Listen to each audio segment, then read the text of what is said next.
I really want to dig in right now on Lamar Jackson Yep. because that is the guy who I think is the biggest mystery out of all of these quarterbacks as to where he goes and what he can be. Evaluate this guy soup to nuts for me going into Thursday night, according to you, Daniel Jeremiah. Well, the athletic ability is easy, right? Everybody sees that. You see how explosive he is, how dynamic he is as a runner. That's all documented. There's no question. There's no debate on that. As a passer, the good news for Lamar is that it's trending up each and every year. You're seeing progress being made there. Now he's not there. He's got a long ways to go. There's some mechanical things he's got to continue to work for. Like what?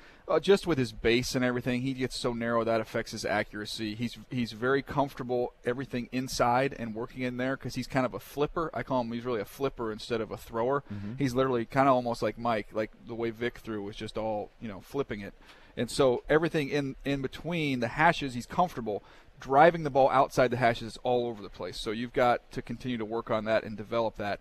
I've been saying, look, you take him. His high school coach changed the offense for him. His college coach changed the offense for him. It worked out swimmingly. Mm-hmm. Is that it work? It does. That means it ones. Worked out well. Yeah, I was waiting for the.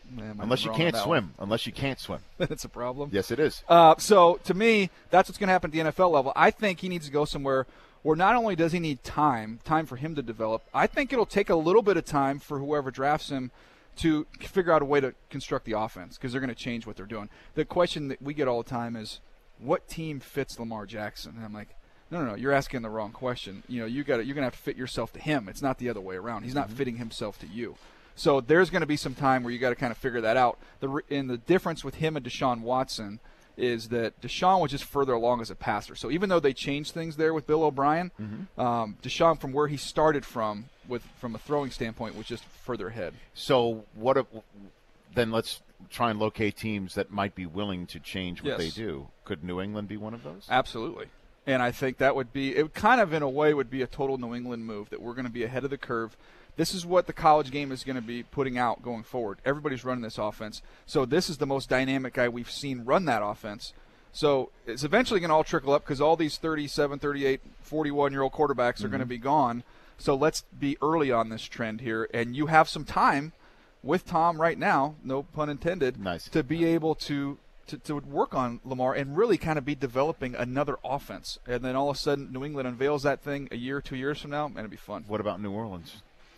Yeah, that's another one. I think these college coaches are so interested in what goes on in college, and they spend so much time studying that game. I almost think a guy like Sean Payton would just totally reinvigorate him to say, I have so many different things I can do that I've wanted to do and explore and different options, and a guy like Lamar Jackson would give you that. I keep Cincinnati, Baltimore, New England, the Saints. Those are the teams that I think of most when I think about this. And who do you think might trade back into the first round to go get him? Because I think based on what I'm hearing and the way that I'm seeing this all set up, if Arizona does not take him in the middle of the first round, if he's not going to be gotten by then he'll be in play late Thursday night. Yeah. So, and that's the most likely scenario, in all honesty. Mm-hmm.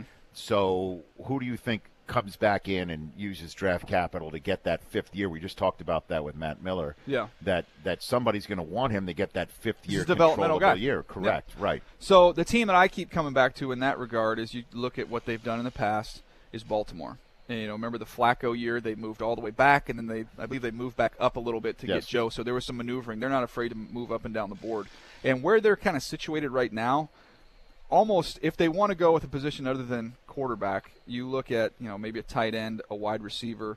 Although wide receiver, you might cross that off the list now with Willie Snead, all the guys they've added here in the offseason. Would they really? I mean, it's not like Willie Snead costs like Sammy Watkins dollars. Every time I hear that, it's like, well, Dez is going to be out because Willie Snead was signed.